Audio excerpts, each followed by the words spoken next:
3 দিনে যদি কোনো অ্যাকিউট ডিজিজ দেখা দেয়, তাহলে বিভিন্ন গ্রুপ অনুযায়ী সেই ক্ষেত্রে আমাদের করণীয় কি, কিভাবে আমরা বুঝবো ওষুধটা সঠিক হয়েছে কিনা, সেটা নির্ধারণ করব এবং একই সাথে আমরা আমাদের করণীয় কি, আমরা ওষুধ দিব নাকি অপেক্ষা করব, সেই ওষুধেই থাকবো, সেগুলো অ্যাকিউট ডিজিজের ধরন থেকে আমরা সেটা নির্বাচন করব।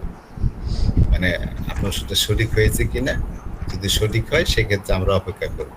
আর অ্যাকিউট ডিজিজের জন্য কোনো চিকিৎসা দরকার পড়বে কিনা সেগুলো নিয়েও এর আগে কথা আলোচনা হইল যে গ্রুপে এদের কোনো ওষুধেরই দরকার নাই অ্যাকিউট ডিজিজের জন্য, আপনার ওষুধ সঠিক হোক বা প্যাটিক হোক।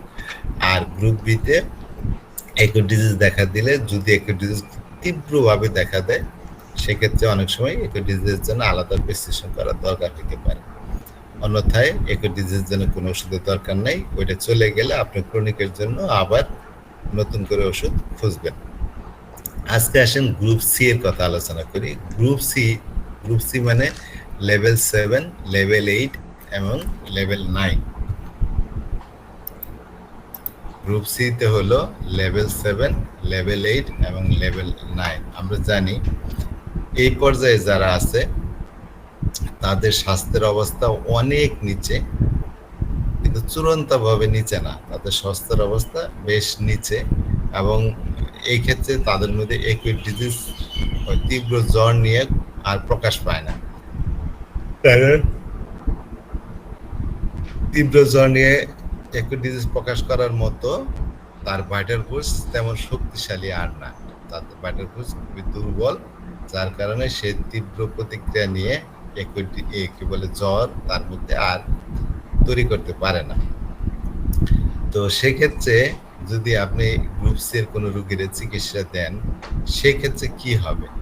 সেক্ষেত্রে আমরা জানি এই পর্যায়ে লেভেল 7-এ হালকাভাবে জ্বর আসতে পারে, অনেকের হালকাভাবে ডিজিজ দেখা দেয়, কিন্তু লেভেল 8-9-এ এগুলা থাকে না। কিন্তু এদের যদি আপনি এদের কোনো ক্রনিক সমস্যা জন্য যদি আপনি যখন ট্রিটমেন্ট দিবেন, হ্যাঁ, তার ক্রনিক ডিজিজের জন্য, তার যে ক্রনিক ডিজিজের জন্য সাধারণত যে ওষুধটা দেওয়া হয় সেটা হয় তার জন্য ধাতুগত মেডিসিন, সেটা তার স্বাস্থ্যের অবস্থাকে উন্নতি করে, তার স্বাস্থ্যের লেভেলগুলো আস্তে আস্তে উপরের দিকে নিয়ে আসবে। তো স্বাস্থ্যের লেভেল যেহেতু উপরের দিকে আসবে, সেহেতু তাদের মধ্যে তখন ওই অ্যাকিউট প্রতিক্রিয়াগুলো হবে, অ্যাকিউট ডিজিজগুলো তীব্র জ্বর নিয়ে দেখা দিবে। তো আজকে আমরা আলোচনা করব যে গ্রুপ সি এর রোগীদের মধ্যে যদি আপনি তাদের ক্রনিক রোগের জন্য ওষুধ দেন, সেই ওষুধ দেওয়ার প্রথম 3 দিনের মধ্যে যদি তাদের অ্যাকিউট ডিজিজ দেখা দেয়, সেই ক্ষেত্রে আমরা এটাকে কিভাবে মূল্যায়ন করব। আমি সরাসরি বিতল কাছের টেক্সটগুলাই পড়ি। Patient in Group C. Patient in Group C no longer develop acute infections with significant fever. যারা গ্রুপ সি তে অবস্থান করতেছেন তাদের এই গ্রুপ সি হলো লেভেল 7, লেভেল 8 এবং লেভেল 9 মিলে। এইখানে যারা অবস্থান করেন, এখানে আমরা কি দেখি, এদের মধ্যে আমরা অ্যাকিউট অবস্থা তেমন দেখতে পাই না, উচ্চ জ্বরও তাদের মধ্যে আমরা দেখতে পাই না।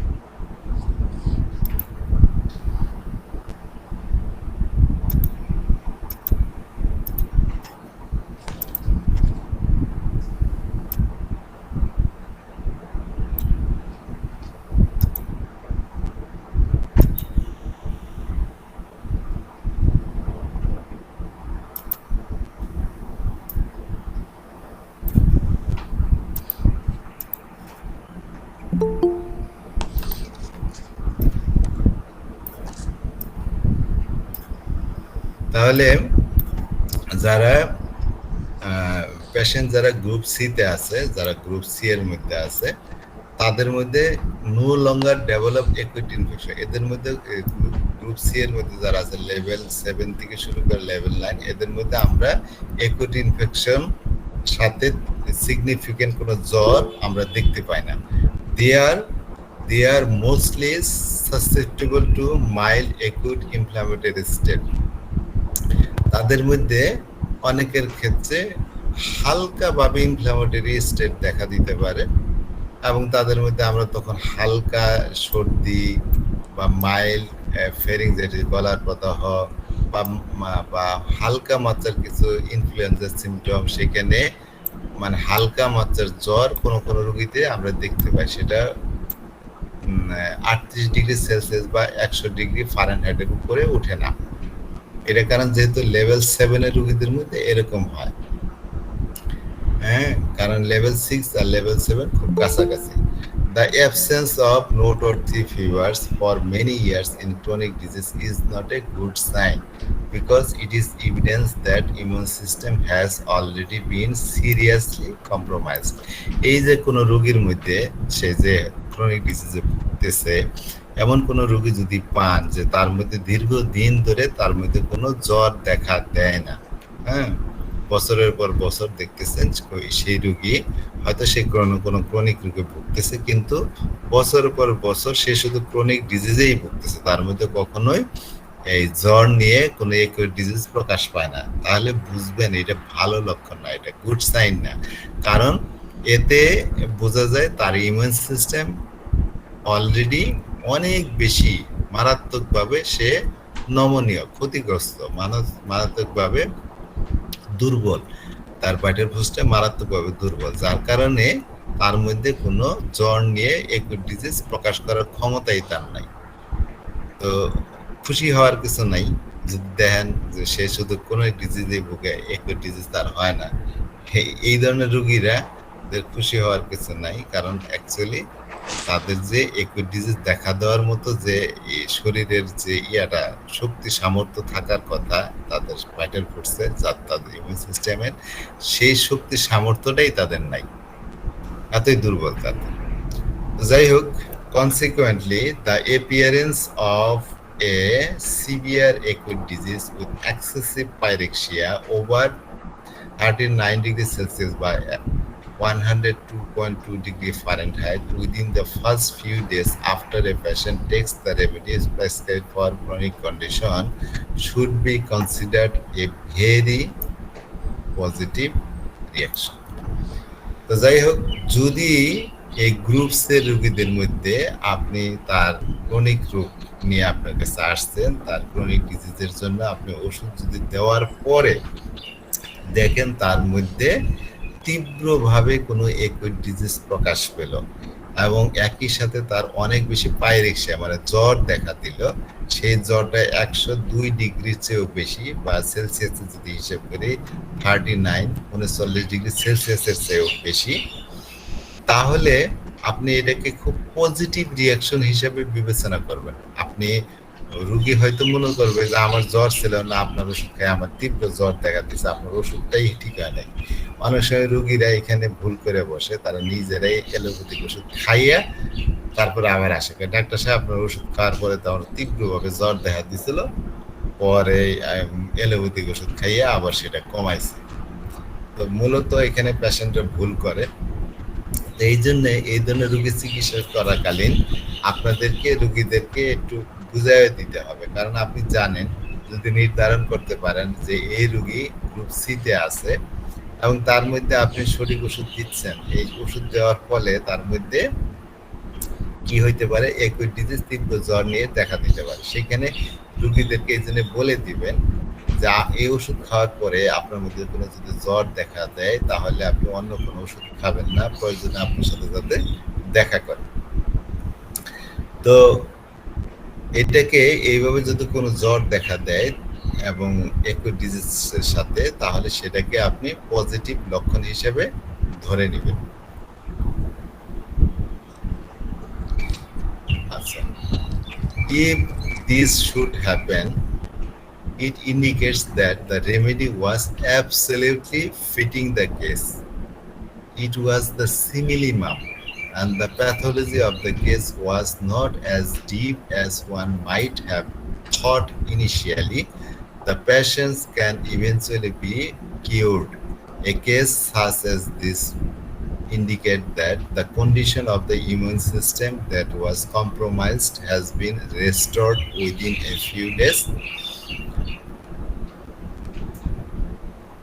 It is a very fortunate situation. যদি আপনার ওষুধ দেওয়ার পরে রোগীর মধ্যে এইভাবে তার তীব্র অ্যাকুট ডিজিজ নিয়ে জ্বর নিয়ে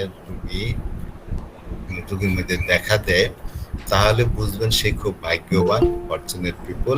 তার এটা খুবই, আপনার ওষুধ যেটা দিয়েছেন তার ক্রনিকের জন্য, এটা রোগীর জন্য একদম পারফেক্ট সিমিলিমাম, খাপের সাথে খুব বেশি সদৃশ্য হয়েছে, সর্বোচ্চ পর্যায়ে সদৃশ্য হয়েছে।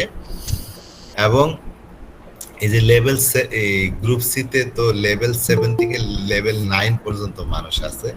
লেভেল 7 এর গভীরতা একটু কম, লেভেল 8 এর গভীরতা আরো একটু বেশি, লেভেল 9 এ অনেক বেশি গভীর, প্রায় গ্রুপ ডি এর কাছাকাছি।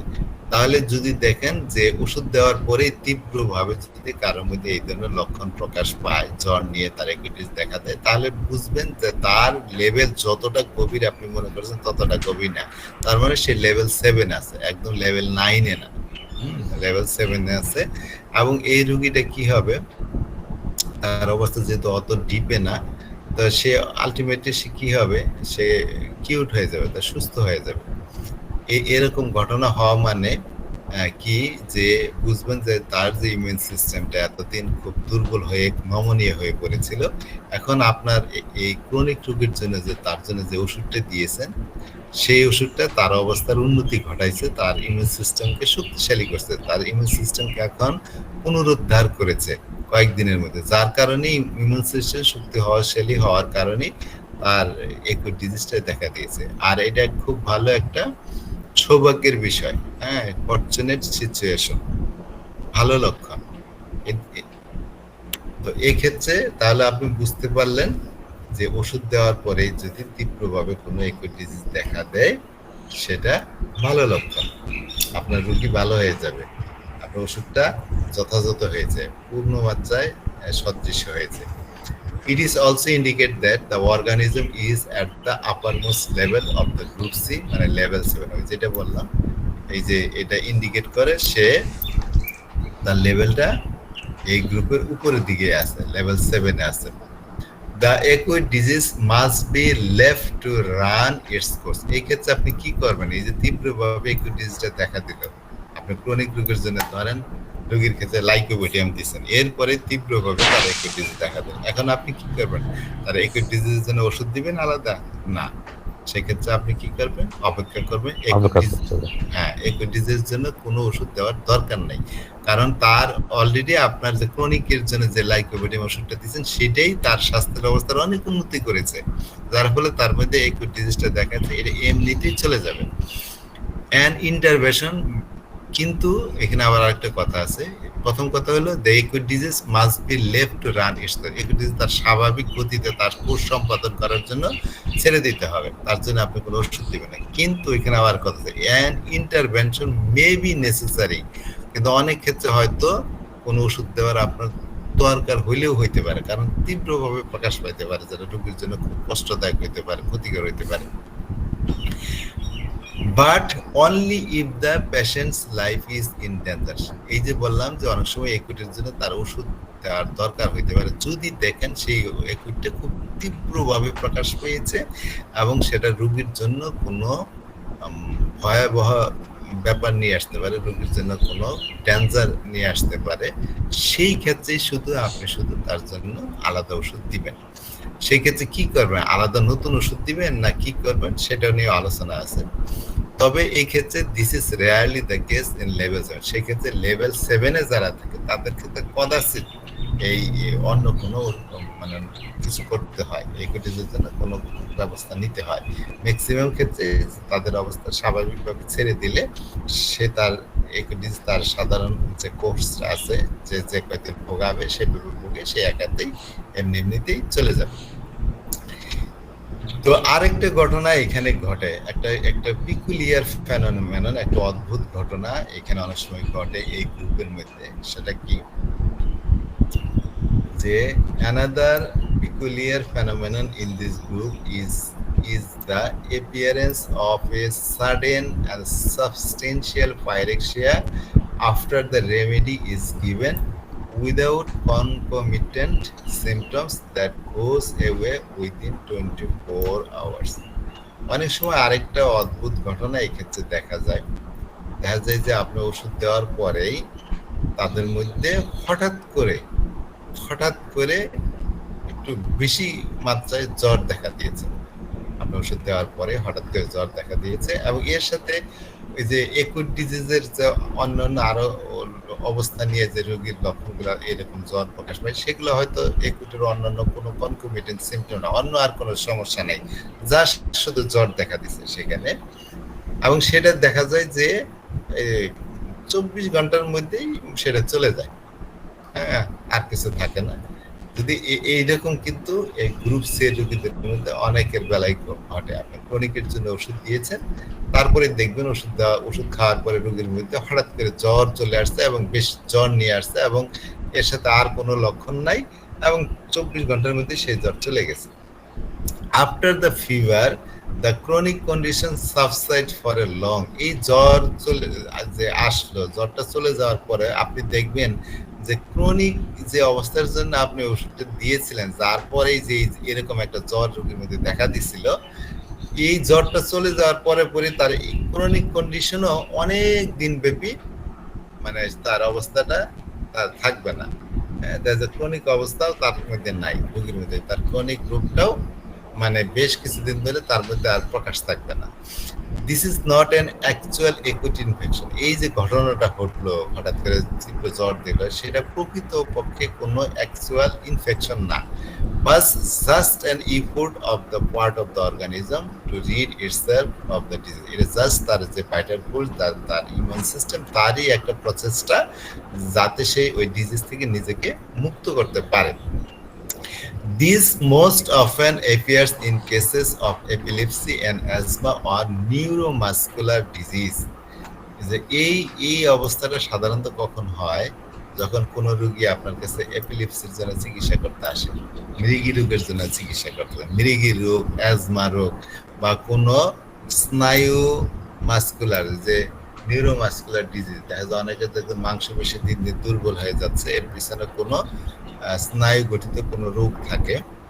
তো সেই রকম নিউরোমাস্কুলার কোনো ডিজিজের কারণে এরকম হইতে পারে।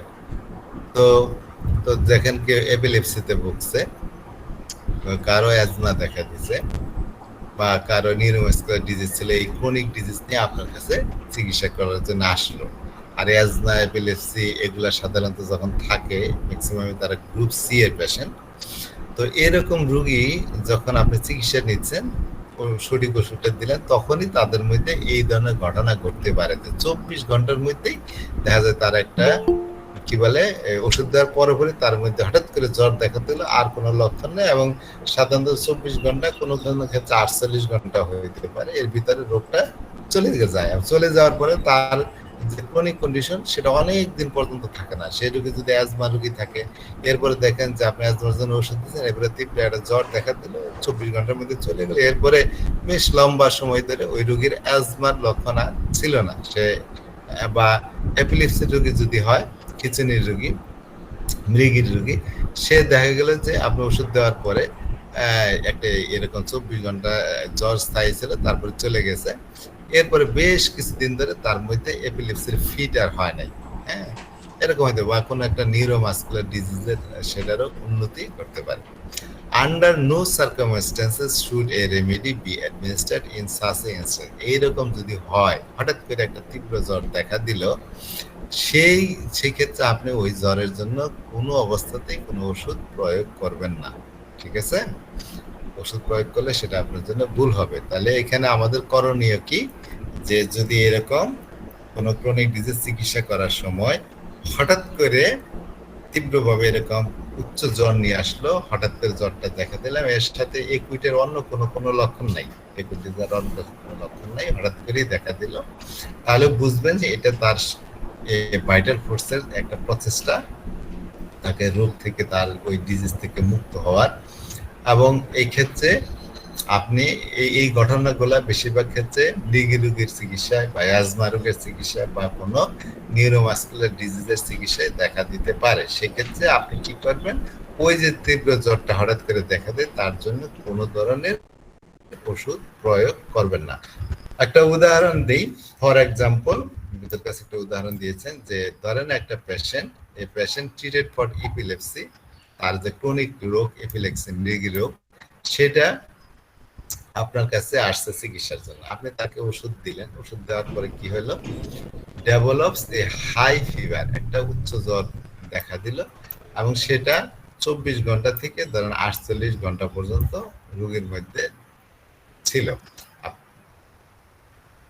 তো আপনার ওষুধ দেওয়ার পরে তাহলে এই ক্ষেত্রে ওই যে জ্বরটা দেখা দিল ডিউরিং দ্য ফিভার, ওই জ্বর দেখার সময়, যেহেতু এপিলেপসির রোগীটা আপনি ওষুধ দিতেছেন, এই জ্বর দেখার সময় অনেক সময় থাকবে যে তার একটা খিঁচুনি হইতে পারে, এই সময় একটা খিঁচুনি হইতে, কারণ তার ওই যে ক্রনিক রোগের জন্য আপনি ওষুধ দিচ্ছেন, তার ইনিশিয়াল একটা অ্যাগ্রাভেশন হইতে পারে, একই সাথে তার জ্বর দেখা দিচ্ছে, একই সাথে তার আপনার একুট ডিজিজও শুরুতে একটা অ্যাগ্রাভেশন হয়েছে।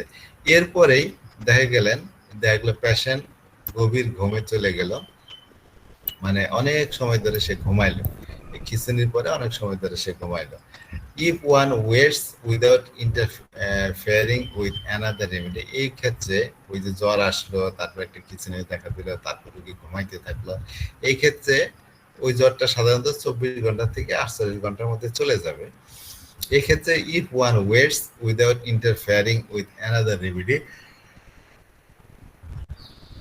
the patient will show marked improvement afterward in comparison with the initial pathological condition. তো এই ক্ষেত্রে আপনি যেটা করবেন, এই যে জ্বর দেখা দিল, খিঁচুনি দেখা দিল, আপনি কি করবেন, তাকে সেই অবস্থার জন্য কোনো ওষুধ দিবেন না, কোনো ওষুধ দিয়ে সেটা বাধাগ্রস্ত করবেন না। এতে কি হবে, দেখা যাবে সেই জ্বর চলে যাওয়ার পরে রোগী যে প্যাথোলজিক্যাল কন্ডিশন নিয়ে আপনার কাছে আসছিল, আপনি হিসাব করে দেখবেন যে তার চেয়ে রোগী অনেক অংশে তার ইমপ্রুভ হয়েছে, তার ইমপ্রুভমেন্ট হয়েছে, তার খিচুনির অবস্থার অনেক বেশি ইমপ্রুভমেন্ট হবে। তারপর দেখা যাচ্ছে দীর্ঘদিন সে ভালো থাকবে, তার খিচুনি হবে না। অথবা খিচুনির যে এখানে আগে দিনে 3 বার 4 বার করা হইতো, হয়তো এখন 1 সপ্তাহ ধরে খিচুনি হচ্ছে না, তার মধ্যে দেখবেন যে একটা উন্নতি আপনি লক্ষ্য করতে পারবেন। শুরুর অবস্থায় তার প্যাথোলজি যে অবস্থায় ছিল, তার চেয়ে তার অবস্থার ইমপ্রুভমেন্ট আপনি দেখতে পাবেন। তো একই ধরনের রিয়াকশন, সিমিলার রিয়াকশন, একই ধরনের রিয়াকশন যদি কোনো অ্যাজমা রোগী আসে আপনার কাছে, সেখানেও আপনি লক্ষ্য করতে পারেন যে আপনি অ্যাজমা রোগী আসছে আপনার কাছে, আপনি তাকে একটা ওষুধ দিয়েছেন, ওষুধ খাওয়ার পরে পরে তার মধ্যে দেখেন একটা জ্বর দেখা দিল, এবং সেক্ষেত্রে দেখবেন যে এই ওষুধ দেওয়ার ফলে তার মধ্যে একটা জ্বর দেখা দিলে, সেক্ষেত্রে কনকমিটেন্ট অন্য কোনো লক্ষণ হয়তো পাবেন না, এবং একই সাথে দেখবেন যে তার অ্যাজমার যে শ্বাসকষ্ট ডিসনিয়া, সেটাও পারে নাই, সেটাও কমে যায় না, অনেক মানে এরকম জ্বর দেখা দিচ্ছে কিন্তু তার মধ্যে এই শ্বাসকষ্ট নাই। তো এগুলা তার ভালো লক্ষণ। In group C, specially level 8 and level 9, আমরা জানি গ্রুপ সি এর মধ্যে লেভেল 7 যারা আছে এদের অবস্থা একটু ভালো, কিন্তু যাদের অবস্থা লেভেল 8 তার অবস্থা তো আরো একটু খারাপ, লেভেল 9 তো আরো বেশি খারাপ। তো এদের ক্ষেত্রে বলা হচ্ছে গ্রুপ সি তে যাদের লেভেল 8 থেকে level 9, if the treatment induce an acute, যদি আপনার ট্রিটমেন্ট দেওয়ার পরে তাদের মধ্যে কোনো অ্যাকিউট ডিজিজ দেখা দেয়, it is almost certain this acute will be severe and require treatment. একটু মনে রাখেন, লেভেল 7 এর ক্ষেত্রে তো এই যে অ্যাকিউট ডিজিজ দেখা দিলে সেটা অত মানে পরে অত তীব্র হয় না, কোনো ওষুধেরও দরকার হয় না, কোনো কোনো ক্ষেত্রে হয়তো রোগীর জন্য ওষুধের দরকার হয়তো, ব্যক্তিগত ওষুধ দেওয়ার দরকার হয় না, সেক্ষেত্রে রোগী পরবর্তীতে সেগুলো চলে যায়, আমার পরবর্তী রোগী ভালোর দিকে আসে। কিন্তু যাদের লেভেল 8 বা লেভেল যাদের 9, তাদের অবস্থা তো আরো শোচনীয়।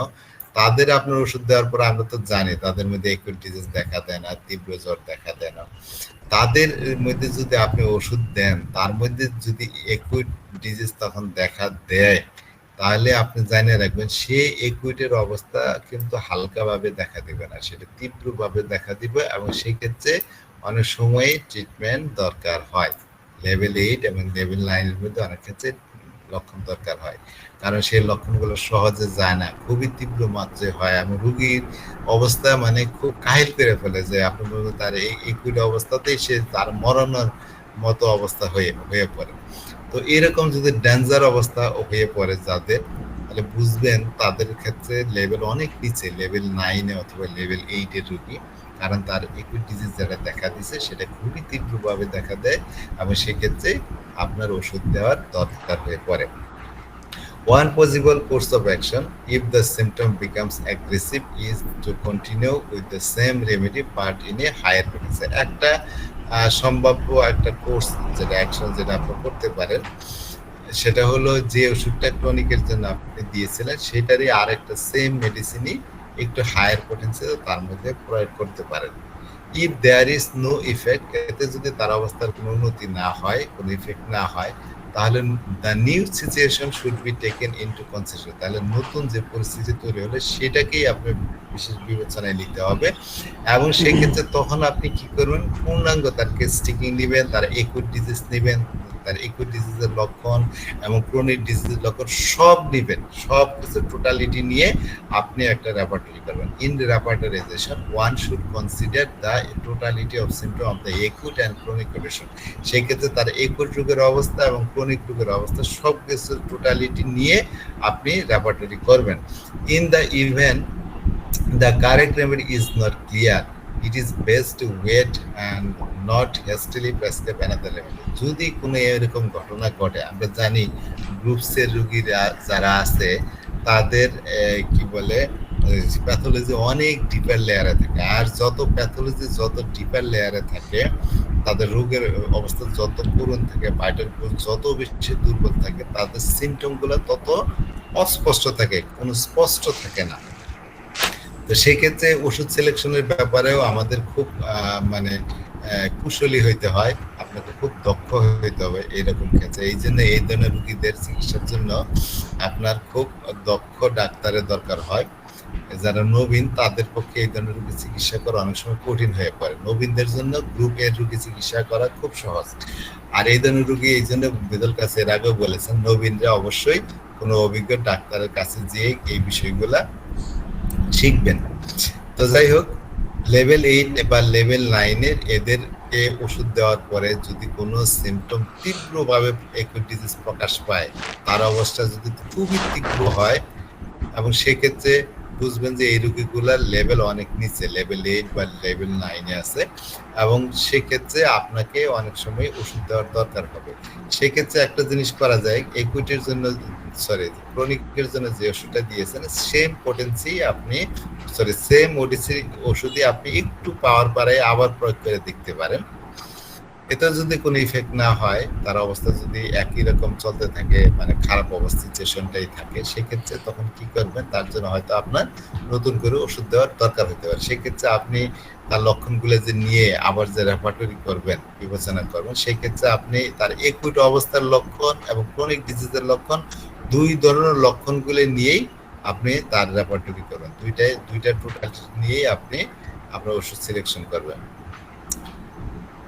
তো এই ক্ষেত্রে অনেক সময় কি হয়, কারেক্ট রেমেডি যদি কোনো এমন ক্ষেত্র হয় যে সেখানে আপনি সঠিক ওষুধ খুঁজে পাচ্ছেন না, হ্যাঁ, তাহলে আপনি খুব তাড়াহুড়া করবেন না যে না এক্ষুনি একটা ওষুধ দিতে হবে, মিলুক বা না মিলুক একটা ওষুধ দিয়ে দিলাম, এই অবস্থা কখনোই করবেন না।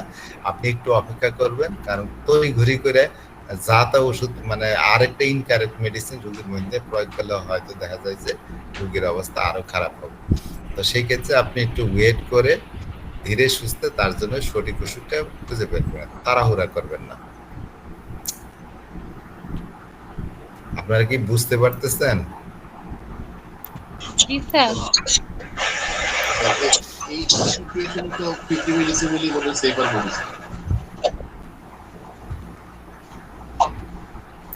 যে এই সিচুয়েশন যদি এই এক্সপেরিমেন্টে যদি করতে হয় 50 মিলিসিমেলি করতে হয়, সেফ মেডিসিন।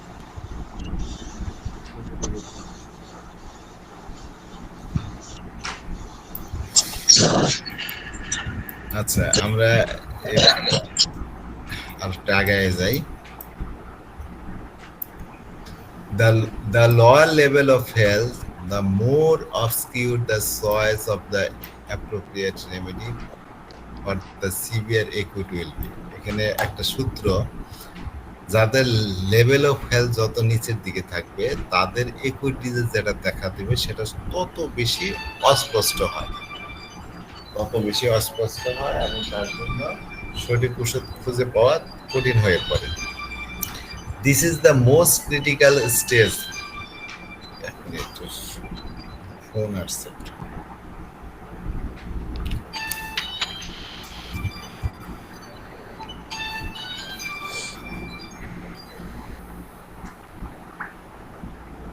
আচ্ছা, তাহলে কি হলো, যাদের লেভেল অফ হেলথ যত নিচের দিকে তাদের মধ্যে যদি এরকম সিভিয়ার একুট ডিজিজ দেখা দেয়, যত লেভেল নিচে তত তীব্রভাবে সে একুট ডিজিজ দেখা দিতে পারে।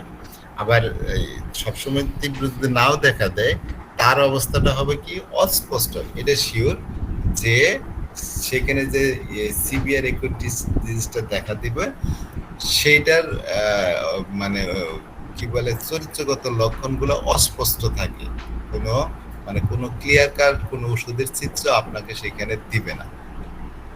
তো আসল কথা, রোগী যত জটিল তার একুট ডিজিজ তত মারাত্মকভাবে দেখা দিবে, এবং সেটার চিত্রটাও আপনি অত ক্লিয়ার কাট পাবেন না, অস্পষ্টভাবে পাবেন, যার কারণে আপনার জন্য সঠিক ওষুধ চয়েস করে নেওয়া, খুঁজে নেওয়া, বাছাই করে নেওয়া আপনার জন্য দূরহ হয়ে পড়ে, কঠিন হয়ে পড়ে। তো এই ক্ষেত্রে অবশ্যই আপনি তাড়াহুড়া করে একটা ওষুধ দিয়ে দিলাম এই কাজটা করবেন না, হ্যাঁ, দেখে শুনে হিসেব করে তারপর ওষুধ দেবেন। This is the most critical stage for the treatment in deep chronic cases. এটা হলো সবচেয়ে ক্রিটিক্যাল অবস্থা ডিপ ক্রনিক ডিজিজ চিকিৎসা করার ক্ষেত্রে। মানে আপনি ডিপ ক্রনিক ডিজিজ চিকিৎসার জন্য ওষুধ দিচ্ছেন, তীব্রভাবে রোগীর মধ্যে একটা একুট ডিজিজ দেখা দিল এবং তার চিত্রটা পরিষ্কার না, আপনি রোগীর কি ওষুধ দিবেন সেটাও খুঁজে পাইতেছেন না, সঠিক ওষুধটা। তো এইটা হচ্ছে ক্রিটিক্যাল একটা condition. In some severe cases, দেখেন পিতল গাছ একটু উদার, এখানে মানে গো ধরে কখনোই বসে তারাও থাকেন না, আমাদেরকেও বলেন না, বলছে এরকম যদি সিভিয়ার অবস্থা হয় যে আপনার এমন একুট ডিজিজ দেখা দিছে, এমন মারাত্মক ভাবে দেখা দিচ্ছে যে রোগীর জীবন বাঁচা মারার পথে, তো এরকম অবস্থা তার লাইফটাই যদি ডেঞ্জারের মধ্যে পড়ে যায়, তো সেই ক্ষেত্রে কি করবেন? যদিও আপনি দেখলেন আপনার ওষুধ সঠিক হয়েছে, কিন্তু যে প্রতিক্রিয়ায় যে একুট ডিজিজটা দেখা দিছে সেটা খুব সিভিয়ার, এই ক্ষেত্রে আপনাকে অনেক সময় কি করতে হবে, তাই একুট মেবি সু ইনজিরিয়াস, তার একুটটা এতই বেশি তার জন্য খতরনাক, তার জন্য ক্ষতিকর যে in a lower level of health, এই নিচের দিকে হেলথ লেভেল যাদের, the case requires allopathic medication in conjunction with the remedy. এই ধরনের রোগীদেরকে অনেক সময় অ্যালোপ্যাথিক ওষুধও আপনার খাওয়াইতে হইতে পারে, কারণ এই ধরনের রোগীদেরকে আপনাকে তখন হসপিটালাইজ করতে হবে। One must understand when this is necessary and ask that patient to be hospitalized. তো এই ক্ষেত্রে অনেক সময় রোগীর অবস্থা এত খারাপ অবস্থা হয়ে গেল যে রোগীকে আপনাকে হয়তো হসপিটালাইজ করতে হবে, সেক্ষেত্রে হয়তো অ্যালোপ্যাথিক ওষুধও ব্যবহার করা লাগতে পারে। এই জন্য খুব বেশি মানে অনেক সময় করতে হয়, আমাদেরকে কম্প্রোমাইজ করতে হয় চিকিৎসার ক্ষেত্রে। তো মূল কথা হলো আমাদের মাস্ট অবশ্যই রোগীর লাইফটার, রোগীর জীবনের উপর আমাদের সবার উপর প্রায়োরিটি দিতে হবে, এখানে ধরে বসে থাকলে হবে না। সেখানে যদি কোনো রোগীর হসপিটালে ভর্তি করতে হয় সিভিয়ার অবস্থায়, সেটা যে ডাক্তার বলে সে হিসেব করেই বলছেন, সেজন্য তাকে সমালোচনা করা উচিত নয় বা এরকম ক্ষেত্রে, কারণ এখানে রোগীর জীবন মানব সমস্যা, একবার যদি ভুলে রোগীর জীবন চলে যায়, আপনি সেই ভুলের মানে কি বলে এটা তো আর রিপেয়ারেবল না, আপনি সেটাকে থেকে আবার ব্যাক করতে পারবেন না। হ্যাঁ, সেইখানে যেহেতু মানুষের জীবন নিয়ে খেলা এটা, সেক্ষেত্রে আপনাকে সর্বোচ্চ পর্যায়ে সতর্কতা অবশ্যই অবলম্বন করতে হবে। এখানে একটা রুগী আসছে আপনার কাছে, ধরেন করোনা রুগী দেখা দিচ্ছে আপনার ক্রনিক ডিজিজ দেখার সময়, হ্যাঁ, কারণ তার মধ্যে তীব্রভাবে প্রকাশ পেল। এখন ধরেন তার অবস্থা এত শোচনীয় হয়ে গেছে, তার লাংসের দেখলেন যে লাংসের আপনার ধরেন 60% তার হয়ে গেছে, কি বলে এফেক্টেড হয়ে গেছে। রুগীর এখন শ্বাসকষ্ট শুরু হয়েছে, এখন রুগী যে কোনো সময় তার প্রাণ ওষ্ঠাগত হতে পারে। এই ক্ষেত্রে আপনাকে প্রয়োজন বোধে তাকে হসপিটালাইজ করতে হবে, তাকে অক্সিজেন দিতে হবে বা প্রয়োজন বোধে অ্যালোপ্যাথিক মেডিসিনও তাকে খেয়ে আপাতত তার সেই অবস্থা থেকে ফিরে আনতে হবে। হ্যানিম্যানও কিন্তু একটা কথা বলেছেন তার অর্গানানের মধ্যে, যে অনেক সময় যে তীব্র শোচনীয় অবস্থায় অনেক সময় অ্যালোপ্যাথিক ব্যবস্থা নিতে হয়। যেরকম একটা রুগী ধরেন পানির মধ্যে ঠান্ডার মধ্যে পড়ে গেছে এবং সে এখন ঠান্ডার মধ্যে পড়ে যে তার অবস্থা খুবই শোচনীয়, সেই ক্ষেত্রে আপনি যদি সদৃশ্য মাত্রায় আরো সূক্ষ্ম মাত্রায় ঠান্ডা দিতে থাকেন, রুগী কিন্তু ঠিক হবে না। সেখানে বিপরীত কি ক্রিয়া করতে হবে, মানে তাকে গরম দিতে হবে। তো অ্যালোপ্যাথিক মেজারমেন্ট সেখানে অনেক সময় মানে অ্যাডপ্ট করতে হয়। তো যাই হোক, ভিতর কাজ বলছেন যে রুগীর অবস্থা যদি এতই খারাপ হয়ে যায় যে তার জীবন মরণ সমস্যা, সেক্ষেত্রে অনেক সময় অ্যালোপ্যাথিক ওষুধের দরকার হয়, তাকে হয়তো হসপিটালাইজ করা লাগতে পারে। এই জন্য কোনো হোমিওপ্যাথিক ডাক্তারের ছেলে হসপিটালে ভর্তি করছে, অনেকে আমরা সমালোচনা করি, এই কি আমার হোমিওপ্যাথিক ডাক্তার নিজের ছেলেরা হসপিটালে ভর্তি করছে, এরকম করাটা উচিত না ভাই। তো যাই হোক, যদি যে রোগটা একদম ক্রিটিক্যাল ছিল না, সামান্য অসুখের মধ্যে যদি সে কিছু হইলে নিজের সন্তান বা ফ্যামিলির জন্য সে এলোপ্যাথিক ওষুধ খোঁজে, সেটা সমালোচনা পাচ্ছ হইতে পারে। কিন্তু যদি এরকম কন্ডিশন হয় যে খুবই খারাপ অবস্থা হয়, সেই ক্ষেত্রে আপনাকে হসপিটালে ভর্তি করার দরকার হইতে পারে। এই যে দেখেন, আমাদের বিখ্যাত ডাক্তার ছিল ইন্ডিয়ার ডাক্তার নীলমণিগণ, তার তার সন্তানও কিন্তু ওনার হাতে কিন্তু চিকিৎসাকালীন সময় মারা গেছে। তো ডাক্তার ভালো হলেই যে অনেক সময় ভালো কিছু করতে পারেন এমন না, কারণ কোনো কোনো ক্ষেত্রে এমন আসে সেখানে আপনাকে রুগীর ভালোর জন্য অনেক কিছু করতে হবে।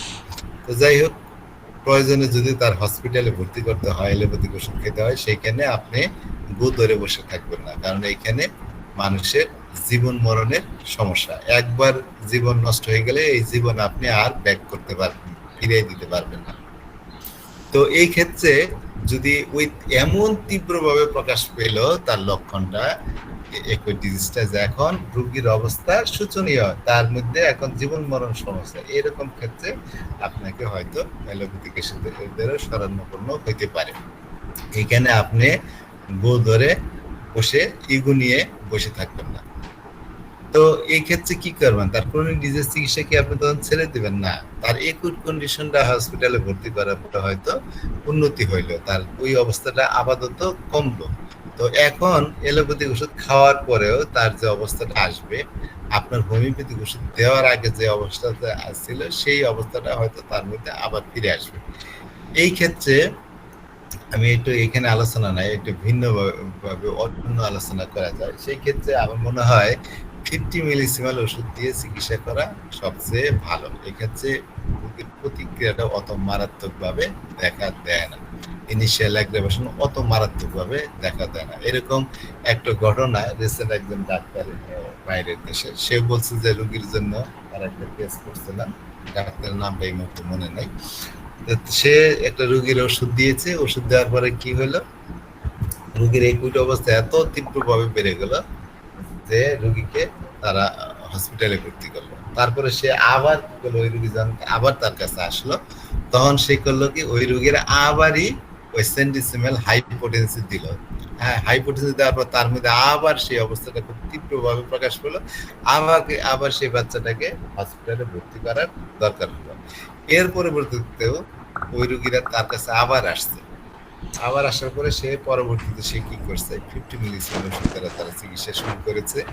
আগে তো সেন্টিসিমেল দিয়ে চিকিৎসা করতেছিল, পরে 50 মিলিসিমেল ওষুধ দেওয়ার ফলে তার মধ্যে ওই অবস্থাটা আর তীব্রভাবে প্রকাশ পায় না। তো এই ক্ষেত্রে আমার মনে হয় 50 মিলিসিমেল ওষুধ ব্যবহার করা অনেক বেশি সেফ, এবং সেক্ষেত্রে প্রতিক্রিয়াটা আমরা জানি 50 মিলিসিমেল স্কেলের প্রতিক্রিয়াটা ওই অত তীব্রভাবে দেখা দেয় না।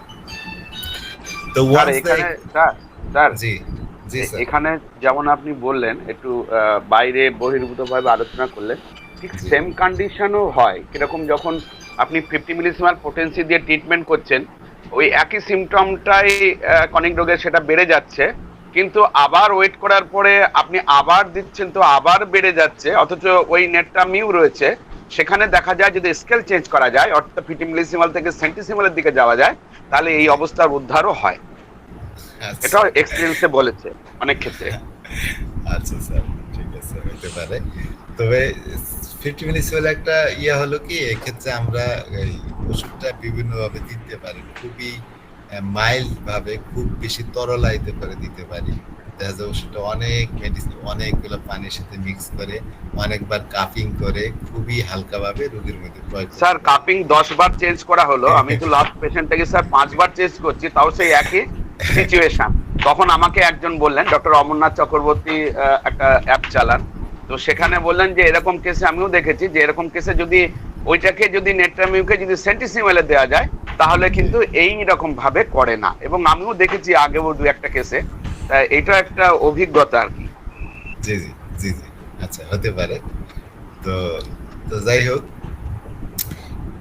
তো এইরকম ক্ষেত্রে আপনি কি করবেন, এই যে এলোপ্যাথি হয়তো চিকিৎসা নিল, তার একুট অবস্থাটা তখন হয়তো কমলো, কিন্তু তার ক্রনিক অবস্থা সেই পূর্বের অবস্থায় সেখানে থাকে, সেখানে আবার গ্রাউন্ড জিরো থেকে আমরা আবার চিকিৎসা শুরু করবো। If the severe acute is properly treated with homeopathy, যদি সেই সিভিয়ার একুটটা যথাযথভাবে হোমিওপ্যাথি দিয়ে ট্রিটমেন্ট করা যায়, হ্যাঁ, দ্য অর্গানিজম ইজ রিভাইটালাইজড, তার অর্গানিজমটা আবার পুনরুজ্জীবন লাভ করে, নতুন যৌবন প্রাপ্ত হয়, and makes an impressive recovery, এবং রোগীর মধ্যে একটা ইমপ্রেসিভ একটা আরোগ্য আমরা দেখতে পাই, possibly resulting in a higher level of health, এবং তাদের একটু যাদের লেভেল উপরে সেই ক্ষেত্রে এরকম ঘটে। Ultimately the organism will recuperate, organism আবার ভালোর দিকে চলে আসে, আর level of health will be elevated, তার স্বাস্থ্যের লেভেল উপরের দিকে উঠে টু এ নিউ লেভেল। ধরেন আগে হয়তো লেভেল 8 ছিল, আপনি তার মধ্যে ওষুধ দিচ্ছেন, তীব্রভাবে একই ডিজিজ দেখা দিয়েছে, সেই একই ডিজিজ জন্য হয়তো আপনি অন্য ওষুধ দিয়েছেন, তাতে দেখা যায় একই ডিজিজ যথাযথভাবে আপনি চিকিৎসা করতে পেরেছেন, এবং রোগী কি হবে, আপনার আরোগ্যের দিকে চলে যাবে, সেক্ষেত্রে তার স্বাস্থ্যের লেভেল উপর দিকে চলে আসবে। সেখানে লেভেল 8 থেকে হয়তো লেভেল 7, 6 এর উপরে, যেহেতু জ্বর দেখা দেবে তীব্রভাবে, তার লেভেল অবশ্যই লেভেল গ্রুপ সি থেকে গ্রুপ বি এর দিকে চলে যাবে, তার স্বাস্থ্যের অবস্থার উন্নতি হবে। তো ultimately the organism will recuperate and the level of health will be elevated to a new level characterized by less serious infection, তখন নতুন লেভেলে এসে তার যে একুট ইনফেকশন গুলো দেখা দিবে সেগুলো অত সিরিয়াস হবে না, and improve state of overall chronic condition, তার যে ক্রনিক কন্ডিশনের যে সার্বিক যে পরিস্থিতি, সেগুলোর উন্নতি হবে। আন্ডার প্রফিসিয়েন্ট হোমিওপ্যাথিক ট্রিটমেন্ট, আপনার এই কুশলী হোমিওপ্যাথিক ট্রিটমেন্টের অধীনে, the patient will ascend much faster to a higher level of health in case where the state of the health has been reduced several levels due to unhealthful lifestyle, যাদের lifestyle স্বাস্থ্যকর নয়, অস্বাস্থ্যকর লাইফস্টাইলের জন্য যাদের স্বাস্থ্যের অবস্থা দ্রুত নিচের দিকে নেমে গেছিল, সেখানে যদি আপনি সঠিকভাবে দক্ষতার সাথে হোমিওপ্যাথি ট্রিটমেন্ট চালান, আপনার হোমিওপ্যাথি ট্রিটমেন্ট দক্ষ হোমিওপ্যাথিক ট্রিটমেন্টের অধীনে থেকে রোগীর স্বাস্থ্যের অবস্থা খুব দ্রুত উন্নতি করবে। তো যে আনহেলদি লাইফস্টাইল এবং প্র্যাকটিসের কারণে যেগুলো স্বাস্থ্যের অবস্থা নিচের দিকে নেওয়া যায়, সেগুলো খুব দ্রুততার সাথে উন্নতি করা যায়। যেমন কি হয়তো কোনো সেক্সুয়াল কোনো ব্যবহারের কারণে, বা কোনো দীর্ঘদিন অ্যান্টিবায়োটিক ব্যবহার করছে, বা ভ্যাকসিন দেওয়ার ফলে, বা যারা অ্যালকোহল ইউজ করছে বা স্মোকিং করে, বা কোনো রিক্রিয়েশনাল ড্রাগ যেরকম গাঁজা, হ্যাঁ, বা এই জাতীয় কোনো নেশাকর দ্রব্য খেয়ে যারা স্বাস্থ্যের অবস্থা অনেক নিচে নামে আসছে, এই ধরনের রোগীর ক্ষেত্রে যদি আপনি সঠিক আপনার দক্ষতার সাথে যদি চিকিৎসা করেন, আপনার দক্ষ চিকিৎসার কারণে তাদের স্বাস্থ্যের অবস্থা খুব দ্রুত গতিতে উপর দিকে উঠে যাবে। Finally, the longer the period between taking the first remedy and the appearance of the acute disease, the lower the organism must be placed with group C, যেখানে দেখবেন যে আপনার কি বলে এই যারা গ্রুপ সি তে আছে, আমি তো জানি তাদের মধ্যে একই ডিজিজ তীব্র জ্বর নিয়ে দেখা দেয় না। যদি দেখেন কোন রোগীর মধ্যে আপনার তার ক্রনিক রোগের জন্য যে ওষুধটা দিয়েছেন সেটা দেওয়ার পরেও যত দেরি হবে তার একই ডিজিজ দেখা দিতে, তত তার অবস্থা খারাপ। কারণ তার অবস্থা একটু ভালো থাকলে দ্রুত তার সময় তার লেভেল ভালোর দিকে আসবে, দ্রুততম সময় তার মধ্যে একই ডিজিজ দেখা দেবে। কিন্তু একই ডিজিজ দেখা দিতে যদি অনেক দেরি হয় তাহলে বুঝবেন যে তা আপনি স্বাস্থ্যের লেভেল থেকে অত সহজে উপরের দিকে উঠাইতে পারতেছে না, কারণ স্বাস্থ্যের লেভেল উপর দিকে উঠলেই তার তীব্র জ্বর নিয়ে একই ডিজিজ দেখা দিত। তাহলে যত দেরি হবে, the longer the period between taking the first remedy and the appearance of the acute disease, the lower the organism must be placed within group C. তাদের স্বাস্থ্যের লেভেল এই গ্রুপ সি তত নিচের দিকে। কথাটা হলো আপনার একটু একটু বলে ক্রনিক ডিজিজের জন্য যে ওষুধটা দিয়েছেন সেটা প্রয়োগের পরে যদি দেখেন অনেক বেশি দেরি হচ্ছে, তার মধ্যে কোনো একটু ডিজিজ দেখাবে, তাহলে বুঝবেন তার স্বাস্থ্যের লেভেল অনেক নিচে। সেখানে স্বাস্থ্যের লেভেল হয়তো তার 8 বা 9 মধ্যে আছে। আর যদি দ্রুততার সাথে দেখা দেয় তাহলে বুঝবেন গ্রুপ সি তার উপরের দিকে লেভেলে আছে, লেভেল 7 এরকম আছে। If, for example, the organism is on the border of the group D, তার যদি এরকম উদাহরণ দিই যে কোনো একটা রোগী তার স্বাস্থ্যের লেভেল একদম নিচের বর্ডার আছে, অর্থাৎ তার লেভেল 9 আছে, মানে গ্রুপ সির মধ্যে একদম নিচের দিকে আছে, তার 9 আছে। ইট মাইট টেক 3 ইয়ার্স, দেখেন একটু খেয়াল করেন, তার মধ্যে অনেক সময় 3 বছর সময় লাগতে পারে, 3 বছরও আপনার চিকিৎসা করা লাগতে পারে তার মধ্যে কোনো একটি ডিজিজ ফিরে আসা। তাহলে এত সোজা না যে ওষুধ দিবেন সাথে সাথে তার স্বাস্থ্যের লেভেল উপর দিকে উঠে যাবে, তারপরে তার মধ্যে একটি ডিজিজ দেখা দেবে, এত সোজা। যাদের ক্ষেত্রে দ্রুততার সময় স্বাস্থ্যের উন্নতি হয় সেটা সাধারণত যাদের আনহেলথি লাইফস্টাইল বা বিভিন্ন প্র্যাকটিস থাকে, যেমন গাঁজা টাজা, স্মোকিং, অ্যালকোহল খায় বা সেক্সুয়াল অপব্যবহার করে বা অ্যান্টিবায়োটিক ভ্যাকসিন নিয়ে যাদের স্বাস্থ্যের অবস্থা দ্রুত সময়ের সাথে মানে নিচের দিক নেমে গেছিল, এগুলোর অনেক সময় দ্রুততার সাথে পুরো উঠতে পারে। কিন্তু দীর্ঘদিন ধরে তাদের সত্যি যাদের স্বাস্থ্যের লেভেল অনেক নিচে বিভিন্ন কারণে, তাদের মধ্যে হয়তো জেনিটাল প্রিডিসপোজিশন থাকে, মানে গভীর মায়োজম থাকে, তো বিভিন্ন কারণে যদি তাদের স্বাস্থ্যের অবস্থা অনেক নিচে থাকে, লেভেল 8 বা 9 থাকে, একদম 9 যাদের, একটা জিনিস মনে রাখবেন, লেভেল 9 থেকে জ্বর আসা মানে তার তীব্র নিয়ে জ্বর আসা মানে তার স্বাস্থ্যের লেভেল আপনি গ্রুপ বি তে নিয়ে আসছেন, লেভেল 6 বা 5 এই দিকে নিয়ে আসছেন। তো ওই অবস্থায় ফিরে আসতে একটা লেভেল 9 এর রোগীদের আপনার 3 বছরও লাগতে পারে চিকিৎসা করার। সেই জন্য ক্রনিক ডিজিজ চিকিৎসা করায় অনেক সময় লাগে।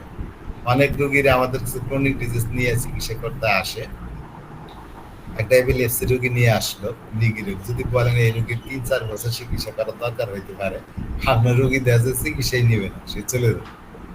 তো এরকম হয় অনেক সময়।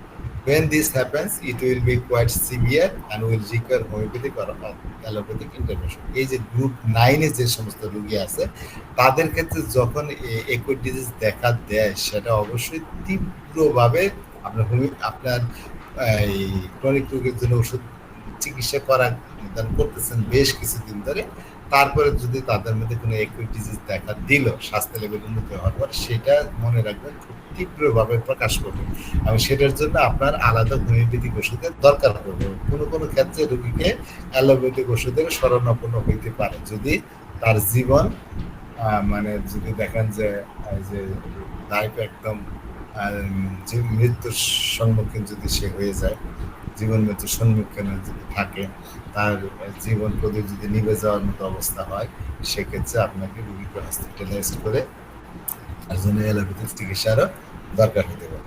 আজকে লেভেল সি গ্রুপ ডি মনে একটু আছে, একটু শেষ করে দিই, তারপরে আমরা নেক্সট ক্লাস থেকে যদি এই যে একুইট ডিজিজ, এতক্ষণ তো পড়লাম, একুইট ডিজিজ যদি প্রথম দিনের মধ্যে দেখা দেয় তাহলে আমাদের কি করতে হবে, নেক্সট এর আলোচনা করেছে। একুইট ডিজিজ যদি 7 দিন থেকে 15 দিনের মধ্যে দেখা দেয় তাহলে সেক্ষেত্রে আমরা কি করব, কিভাবে মূল্যায়ন করবো সেটা নেক্সট ক্লাসে আমরা আলোচনা করবো।